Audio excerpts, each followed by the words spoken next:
Cockroach জনতা party, সেই জনতা পার্টির এতটাই পরিচিতি, এতটাই মানুষের মধ্যে সাড়া ফেলেছে, মাত্র কয়েকদিনেই প্রায় 15 মিলিয়নের বেশি ফলোয়ার কিন্তু তৈরি হয়ে গিয়েছে। হয়তো এই ভিডিওটি পোস্ট করতে করতে আরো কয়েক মিলিয়ন ফলোয়ার হয়ে যাবে। তো বন্ধুরা, আপনাদেরকে জানিয়ে রাখি যে এই পার্টিটি মূলত গঠন করা হয়েছে যুব সমাজকে নিয়ে এবং এই সিস্টেমের বিরুদ্ধে লড়াই করার জন্য। এই সিস্টেমের গোড়ায় যারা বসে রয়েছে তারা এই যুব সমাজকে মনে করে আরশোলার মতো।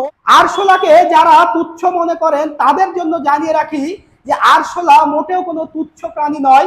এই আরশোলার যখন তুষার যুগ ছিল তখন থেকে সার্ভাইভ করে এই আরশোলা বেঁচে রয়েছে। বর্তমান যুব সমাজও এইভাবেই লড়াই সংগ্রাম করেই বেঁচে রয়েছে।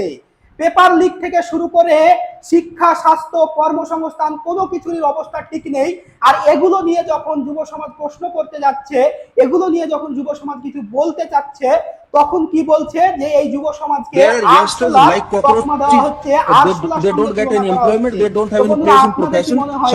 দল গঠন কি আসলে একটি সঠিক সিদ্ধান্ত হয়েছে এবং এই দল যদি আগামীতে রাজনৈতিক ময়দানে আসে তাহলে কি আপনি সাপোর্ট করবেন?